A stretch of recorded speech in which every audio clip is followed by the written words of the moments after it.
नमस्कार विद्यार्थी मित्रांनो, चिटणीसांची कार्यपद्धती इयत्ता 12वी यामधील आपण तिसरा टॉपिक जो भाग विक्रीचा आहे तो पाहिलेला आहे। त्याचे सर्व व्हिडिओही मी तुम्हाला पाठवलेले आहेत, पण या तिसऱ्या टॉपिकचा जो काही सारांश आहे म्हणजे हा तिसरा टॉपिक आज आपण थोडक्यात पाहणार आहोत। तर यामध्ये सुरुवातीला बघा काय सांगितले त्यांनी, भाग भांडवल म्हणजे समहक्क भाग व अग्रहक्क भाग या भागांनी बनलेले भांडवल होय।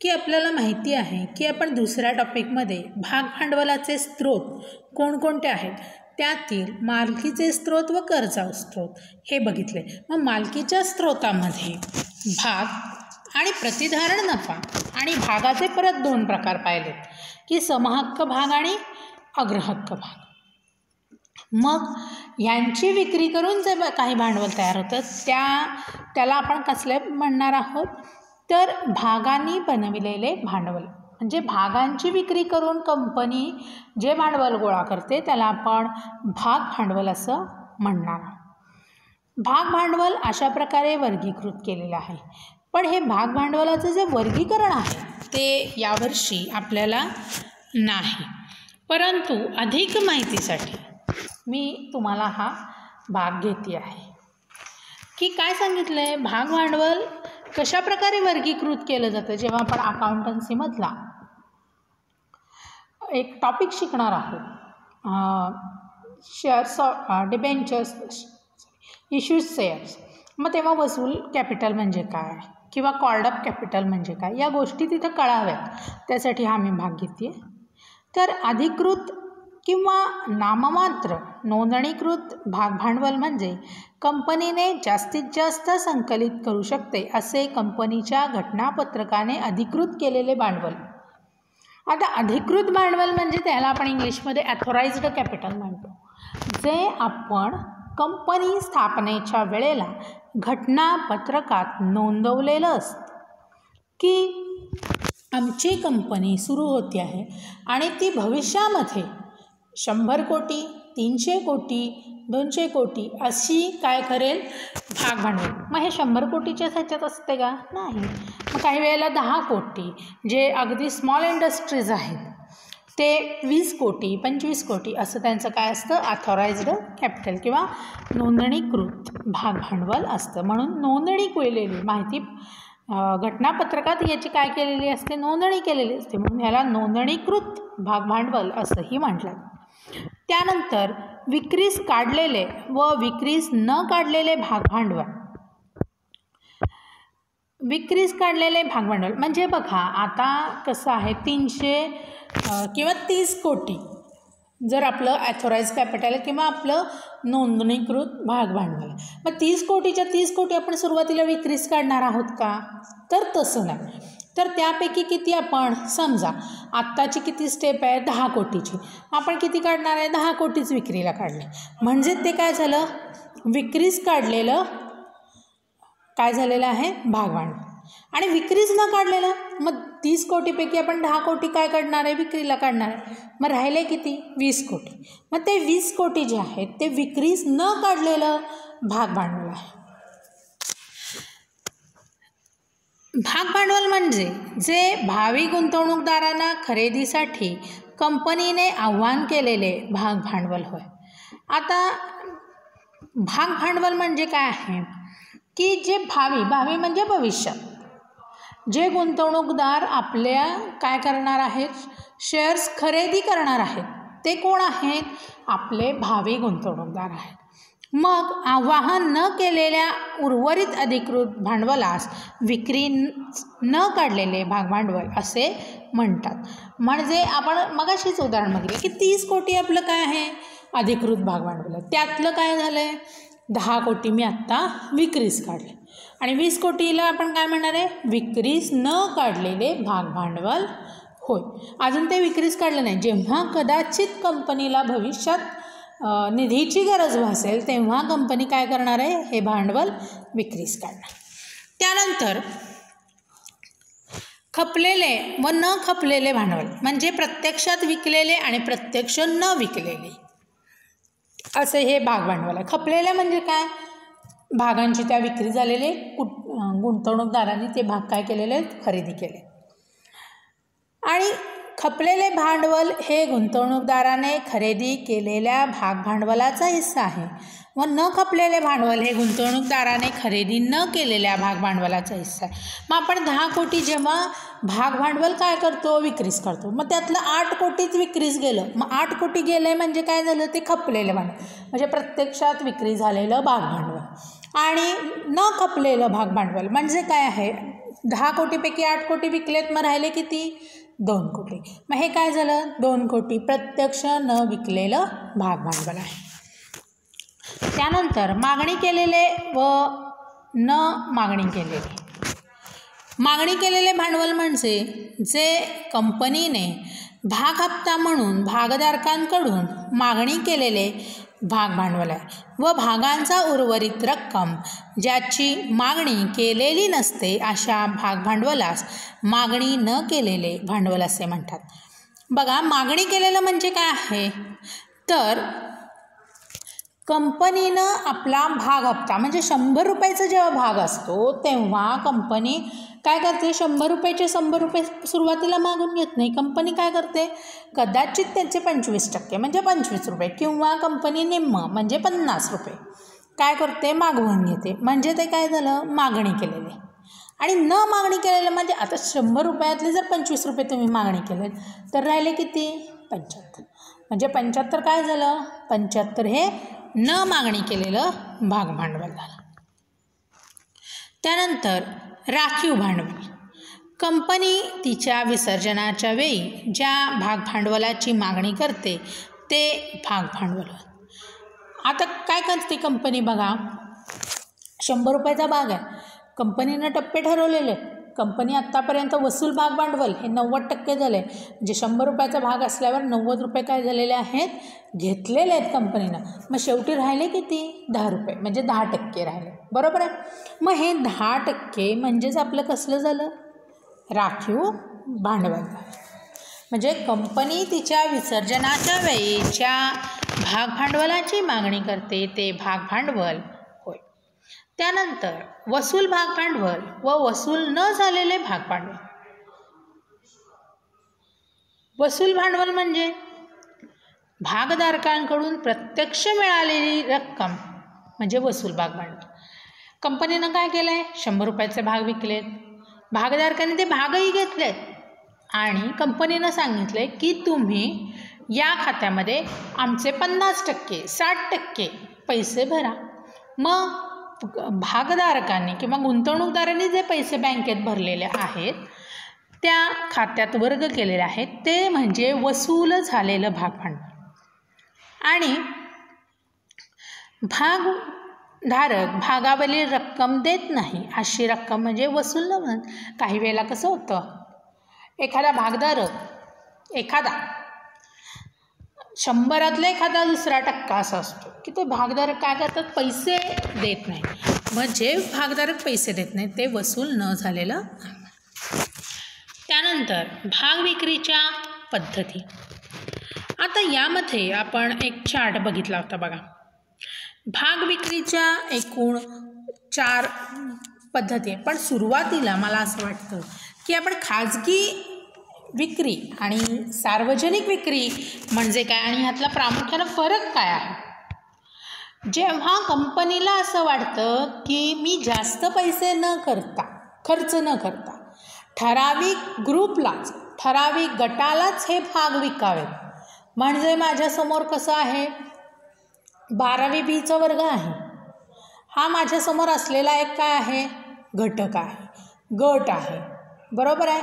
मी आज SP कोणाला शिकवणार आहे, 12वी बी मधल्या विद्यार्थ्यांना. म्हणजे माझ्या डोळ्यासमोर एक गट आहे. त्याप्रमाणे कंपनीच्या डोळ्यासमोर विद्यमान भागधारक असतात, कर्मचारी असतात, नवीन भागधारक असतात, कर्ज रोखेधारक असतात, इतर कंपन्या असतात. या सगळ्या ज्या आहेत त्यांना, त्या गटाला, एक विशिष्ट गटाला जेव्हा कंपनी भाग विक्री करते त्याला खाजगीरित्या भाग विक्री म्हटलं जातं. तर सार्वजनिक भाग विक्री म्हणजे काय आहे, तर माहितीपत्रक प्रसिद्ध करून जनतेस खरेदीसाठी आवाहन केले जाते. कंपनीला वाटतं की माझे भाग सर्वसामान्य जनतेनं घ्यावेत, तेव्हा कंपनी माहितीपत्रक काय करत असते, जाहीर करत असते, प्रसिद्ध करत असते आणि माहितीपत्रकानुसार कंपनी जनता भाग खरेदीसाठी आवाहन करते.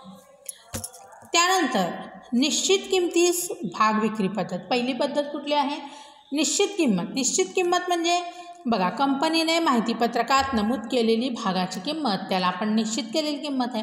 आज XYZ कंपनी आहे आणि कंपनीनं ठरवलं की माझा भाग 200 रुपयाला असावा, म्हणजे कंपनीनं नमूद केलेली माहितीपत्रकातली किंमत 200 रुपये आहे, तीच काय झाली, निश्चित किमतीस भाग विक्री पद्धत असं म्हटलं जातं. त्यानंतर बुक बिल्डिंग पद्धत. बुक बिल्डिंग पद्धत म्हणजे काय आहे, भागांची किंमत लिलाव पद्धतीने निश्चित केली जाते. अपुरे माहितीपत्रक जाहीर केले जाते. की वरती आपण बघितलं की निश्चित किमतीस भाग विक्री पद्धत म्हणजे माहितीपत्रकात किंमत नमूद असते, पण जेव्हा कंपनी बुक बिल्डिंग पद्धतीनं म्हणजे लिलाव पद्धतीनं जेव्हा भागांची विक्री करते, तेव्हा भागधारकांकडून, गुंतवणूकदारांकडूनच काय केलं जातं, भागांची किंमत निश्चित केली जाते. त्याला आपण ॲट पार प्राईस असं म्हणतो. त्यानंतर प्राथमिक भाग विक्री. नवीन किंमत किंवा चालू कंपनी जनतेस प्रथम भाग खरेदी करण्यासाठी काय करते, आवाहन करते. त्याला प्राथमिक भाग विक्री म्हणतात. आणि नंतरची सार्वजनिक विक्री म्हणजे काय, कंपनीच्या प्राथमिक भाग विक्री नंतरच्या विक्रीला नंतरची दुय्यम भाग विक्री असं म्हणतात. म्हणजे कंपनी बघा, एका वेळेलाच फक्त जेव्हा कंपनी लॉन्च होते, कंपनीची स्थापना होते, तेव्हा सुरुवातीला जेव्हा कंपनीनं भागांची विक्री केलेली असते त्यालाच प्राथमिक भाग विक्री असं म्हटलं जातं. आणि कंपनी जेव्हा नंतर म्हणजे कंपनी लॉन्च झाल्यानंतर कंपनी दुसऱ्यांदा, तिसऱ्यांदा, चौथ्यांदा अशी परत एकदा भागांची विक्री करते, तेव्हा त्यास नंतरची भाग सार्वजनिक विक्री असं म्हटलं जातं. कंपनीच्या प्राथमिक भाग विक्रीनंतरच्या विक्रीला नंतरची किंवा दुय्यम भाग विक्री असं म्हटलं जातं. याचा फरकसुद्धा बाळांनो आपण पाहिलेला आहे की प्राथमिक भाग विक्री आणि नंतरची भाग विक्री यामध्ये. त्यानंतर हक्कभाग. हक्कभाग म्हणजे काय, तर जेव्हा कंपनी अधिक भांडवल उभारण्यासाठी तिच्या विद्यमान म्हणजे जे आत्ता सध्या भागधारक आहेत कंपनीचे त्यांनाच तिच्या समहक्क भागधारकांना भाग खरेदीचा अग्रहक्क देते. म्हणजे हक्क भाग याचा अर्थ काय आहे की कंपनी जे विद्यमान भागधारक आहेत त्याच भागधारकांना परत कंपनी जेव्हा भाग विक्रीस काढते तेव्हा त्यांनाच परत भागांचा खरेदी करण्याचा काय करते, अग्रहक्क देते. म्हणजे तेव्हा विद्यमान जे भागधारक आहेत त्यांनी कंपल्सरी नाही आहे, त्यांना ऑफर लेटर पाठवलं जातं आणि त्यांना कोणत्याही प्रकारचं कंपल्शन इथं केलं जात नाही. तुमच्या मनात असेल तर तुम्ही ते भाग खरेदी करू शकता. त्यानंतर आहे बोनस भाग. विद्यमान भागधारकांना मोफत वाटप केलेले पूर्णदत्त भाग. आता बघा, बोनस भाग याचा जो संबंध आहे तो जे आपण दरवर्षी नफ्यातील काही हिस्सा बाजूला काढून ठेवतो त्याला राखीव निधी असं म्हटलं जातं. आणि हा जो राखीव निधी आहे त्याचं परत भांडवलात रूपांतर करण्यासाठी बोनस भाग हे काय केले जातात, विद्यमान भागधारकांना बक्षीस म्हणून विनामूल्य हे दिले जातात. म्हणून तिथं म्हणले पूर्णदत्त. पूर्णदत्त म्हणजे पूर्णपणे काय केलेले आहेत ते पैसे दिलेले असतात. त्यानंतर कर्मचारी भाग विकल्प योजना.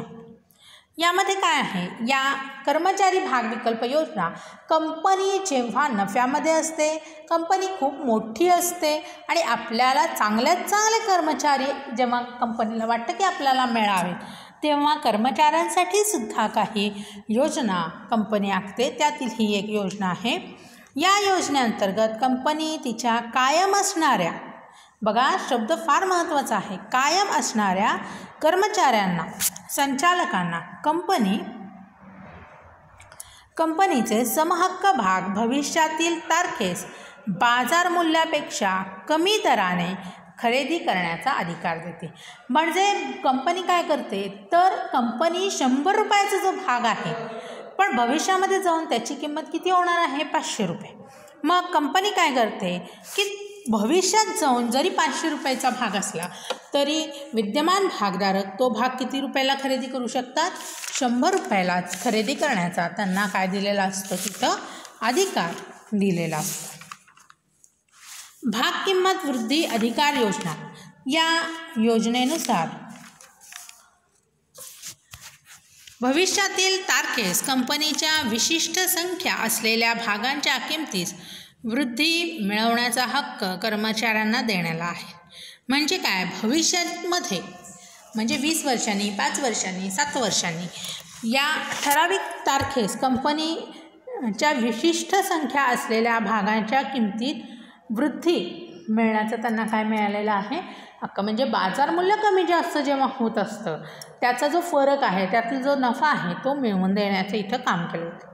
त्यानंतर स्वेट सामान्य भाग, कंपनी तिच्या कर्मचारी व संचालकांना पैशाऐवजी मोबदला म्हणून सवलतीच्या दरात काय केलं जातं, भाग वाटप करते.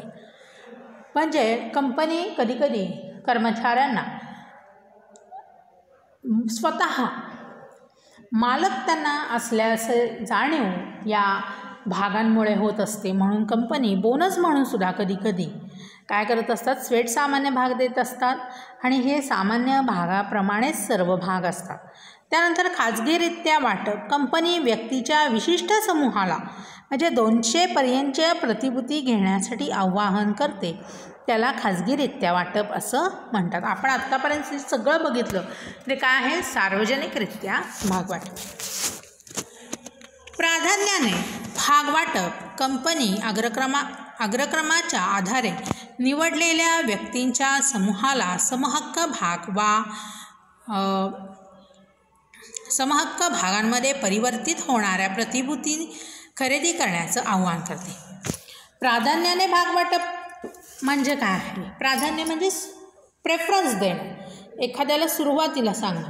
मग कंपनी अग्रक्रमाने आधारे निवडलेल्या व्यक्तींच्या समूहाला, म्हणजे एक व्यक्तींचा समूह आहे की विद्यमान भागधारक, विद्यमान कर्मचारी किंवा कायमस्वरूपाचे कर्मचारी, अशा प्रकारचा एक व्यक्तिसमूह असतो. आणि ह्यांना काय केलेलं असतं की समहक्क भागांमध्ये आपण बघितले की कर्जरोख्यांचेही प्रकार बघितले की परिवर्तनीय कर्जरोखे, अग्रहक्क भागांचेही प्रकार बघितलेत, त्याच्यासुद्धा परिवर्तनीय अग्रहक्क भाग, म्हणजे त्यांचे कालांतरानं किंवा मुदत संपल्यानंतर अग्रहक्क भागांचं किंवा कर्जरोख्यांचं परत समहक्क भागांमध्ये रूपांतर होतं. अशा प्रकारचे भाग प्रतिभूती खरेदी करण्याचं आवाहन करते.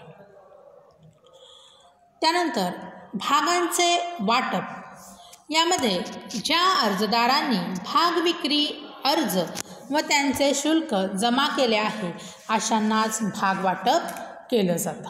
म्हणजे भाग वाटपाला एक प्रमाण आहे की ज्या व्यक्तीनं काय केलेलं आहे, अर्ज भरलेला आहे, ज्या व्यक्तीनं अर्जातली सर्व कागदपत्रांची पूर्तता केली आहे, सर्व बाबी व्यवस्थित भरलेला आहे आणि त्यानं महत्त्वाचं म्हणजे शेड्यूल बँकेमध्ये ठरवून दिलेल्या खात्यामध्ये वेळेत पैसे भरलेले आहेत, अशांनाच काय केलं जातं, भाग वाटप केलं जातं.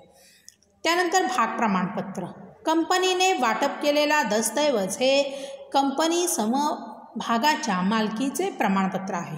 भाग प्रमाणपत्र म्हणजे काय, आपण भाग खरेदी केला, ह्याचा मालकी पुरावा आपल्याजवळ काय आहे, तर भाग प्रमाणपत्र, की आपण इतक्या भागाचे, 5 भागाचे, 10 भागाचे, 1000 भागाचे काय आहोत, मालक आहोत.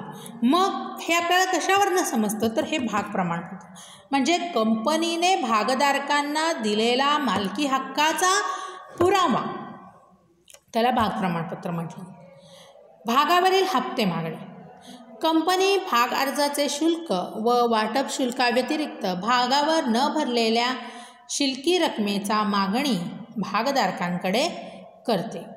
कधीकधी काय होतं बघा, कंपनी भाग अर्जाचे शुल्क व वाटप शुल्काव्यतिरिक्त भागावर न भरलेला, जो काही भागाबरोबर काही भरलेले रक्कम नसते त्या शिल्लक रकमेची, म्हणजे 100 रुपयाचा भाग आपण केला आहे, 50 रुपये मागवले, उरले किती 50, मग 50 मागवले, तर त्याला म्हणायचं भागावरील हप्तेमार. त्यानंतर भागजप्ती. भागधारक भागांवरील मागणी हप्ता न भरल्यास, भागावरील हप्ते मागणी, भागजप्ती आणि भागांचे समर्पण या 3 गोष्टी आपल्याला काय केलेल्या आहेत, ह्या कट केलेल्या आहेत. पण जाता जाता नुसतं बघूया की भागधारक भागांवरील मागणी हप्ता न भरल्यास कंपनी या भागधारकांचे भाग जप्त करते. यानुसार त्यांचे सभासदत्वसुद्धा काय होतं, रद्द होतं. भागजप्ती करते म्हणजे काय, कंपनी भाग सभासदांकडून काढून घेते. आणि भाग समर्पण, जेव्हा भाग हप्ता भरण्यास भागधारक असमर्थ असतो तेव्हा स्वेच्छेने भाग रद्द करण्यासाठी कंपनीकडे तो जमा करतो. एखादा भागधारक आहे, सुरुवातीला त्यानं भाग घेतले पण त्याचे उरलेले पैसे तो परत देऊ शकत नाही, अशा वेळेला तो कंपनीकडं आपलं काय करतो, भाग परत नेऊन देतो. त्याला भाग समर्पण असं म्हटलं जातं. मात्र भाग हस्तांतरण आपल्याला आहे बघा. सभासद पैशासाठी किंवा भेट म्हणून स्वेच्छेने दुसऱ्या व्यक्तीस भागांचे हस्तांतरण करतो. भागांचे हस्तांतरण म्हणजे थोडक्यात भागांची विक्री करणे. तर इथं हस्तांतरक आणि हस्तांतरिती आपल्याला 2 बघायचे म्हणजे ड्रॉवर. तर भागांचे हस्तांतरण म्हणजे सभासद पैशासाठी किंवा भेट म्हणून स्वेच्छेने दुसऱ्या व्यक्तीस भागांचे हस्तांतरण करतो, भाग दुसऱ्याला देऊन टाकतो. आणि भागांचं संक्रमण म्हणजे काय, सभासदाचा मृत्यू, दिवाळखोरी किंवा मानसिक संतुलन बिघडल्यामुळे कायदेशीररित्या भाग हे वारसाकडे संक्रमित होतात, म्हणजे ऑटोमॅटिकली त्याच्या नावावर होतात. त्याला आपण भागांचे संक्रमण असे म्हणतो. अशा प्रकारे आज आपण भाग विक्री या पाठाचा सारांश इथं पाहिला.